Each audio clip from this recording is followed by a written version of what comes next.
thought I'd just do another quick video, a part 2 on my buy-to-let video. I know it's been a while since the first one, but I thought I'd just do a second one. And what I wanted to talk about was problems with tenants and tenants not paying the rent and you know, rent increases and things like that. So you know, problems with tenants. I've only really had a couple of problems where I had a tenant which didn't pay, missed a month's rent. I think it was like December, and instead of paying the rent, she decided she had to spend the rent on Christmas presents, and then she owed me a month's rent, but she carried on paying.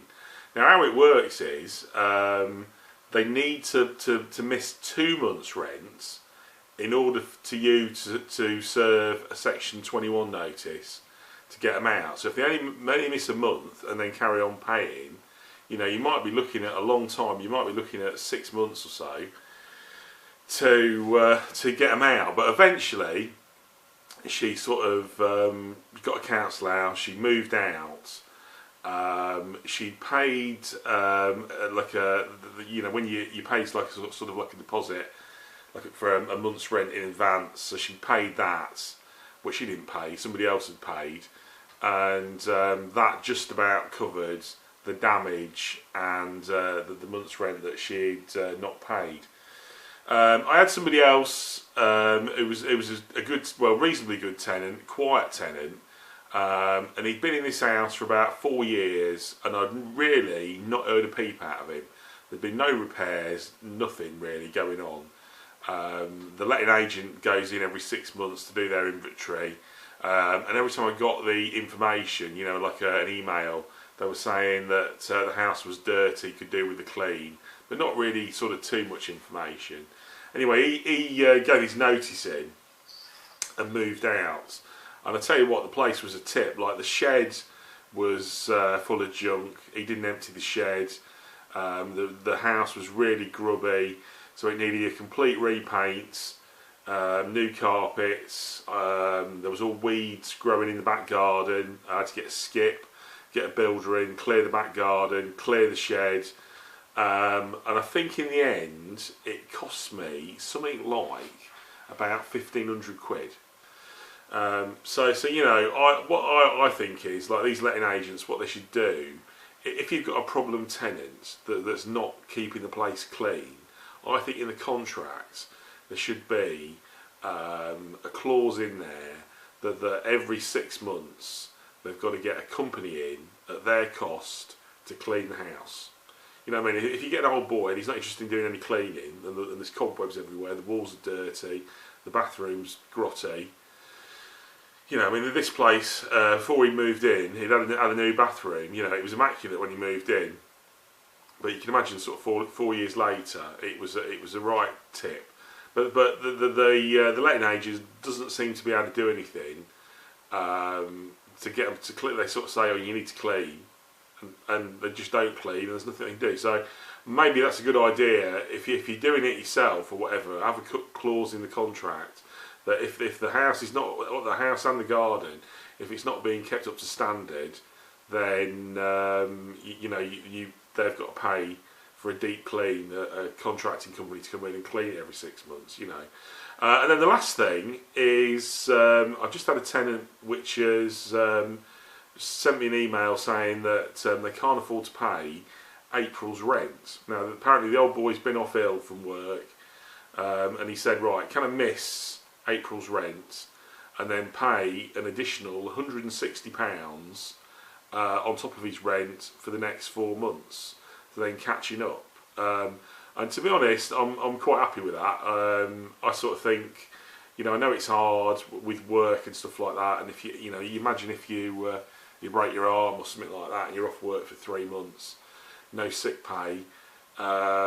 You know, it is difficult for people. So, you know, I said, well, fair enough. You know, I've still got to pay the mortgage. I've still got to pay the mortgage on the place. But I think, you know, at least the old boys told me, you know. Now, another thing is rent increases. you know, I think, you know, you can get a tenant. I had a tenant who lived in a house and they'd been in there about 3 years, something like that, maybe 4 years, and I didn't increase the rent. And then I was looking at houses that were nearby, and the rents had gone up probably about £100 a month. So I said to them, right, I want to increase the rent and I want to put it up £25 a month, which I thought, you know, what's that? You know, like, I don't know, £6 a week or whatever. It's hardly anything, is it? But they sort of threw an uproar at that and said they couldn't afford it.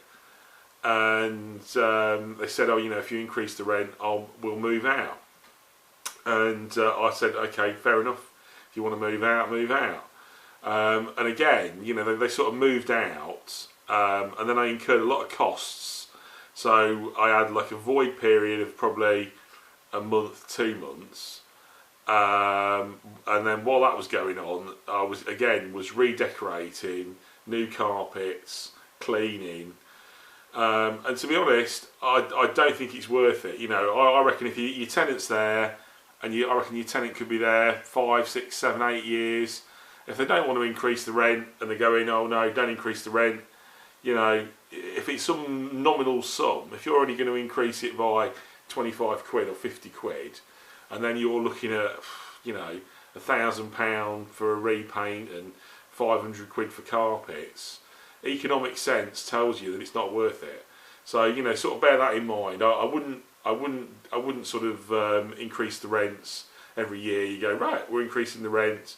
If a tenant's there and they're paying and they're all right, then I would just leave it, and you know, I wouldn't increase it.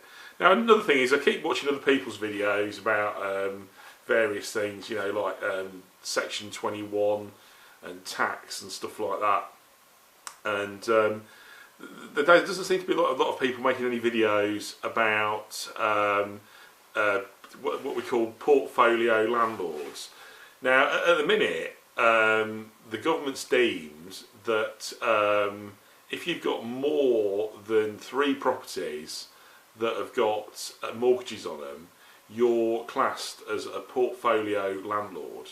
So every time that you go and remortgage one property, you've got to take the figures for the rest of the properties. So if you've got 4 properties and one of your properties is due for a remortgage, then you've got to take the mortgage details, the income of the remaining other 3 properties, and you have to show the mortgage provider that information so they can assess your portfolio overall, which I think is probably a bit of a pain, you know. You'd be okay. It's properties that have got mortgages on, so you could have 5 properties or you could have 10 properties if only, say, 3 of them had mortgages on. So that's something that's worth bearing in mind, you know. And I know people say it's not a good idea paying off a mortgage, but you know, I'm not so sure. You know, we don't know where interest rates are going to go. I know interest rates are at an all-time low, but who's to say that the interest rates are not going to be 7% in 5 years' time or 10 years' time? You know, so I think paying off a mortgage on a buy-to-let is no bad thing. And the last thing is, as well, is I keep seeing these things on what they call digital tax. So what they're saying now is they're saying that if you're a buy-to-let landlord, there's going to come a time when you've got to tell the Inland Revenue how much money you're making every quarter. So every quarter you're going to have to forward to them, you know, the sort of projected income, and so they can keep a track on you. Again, nobody seems to be mentioning this or making videos on this. I don't know too much about it myself, but I keep seeing it on various things about this, having to inform the tax authorities about how much money you're making every quarter. So, but that's all I'm going to do for now. If I think of anything else, I'll do another video. All right, cheers, thanks.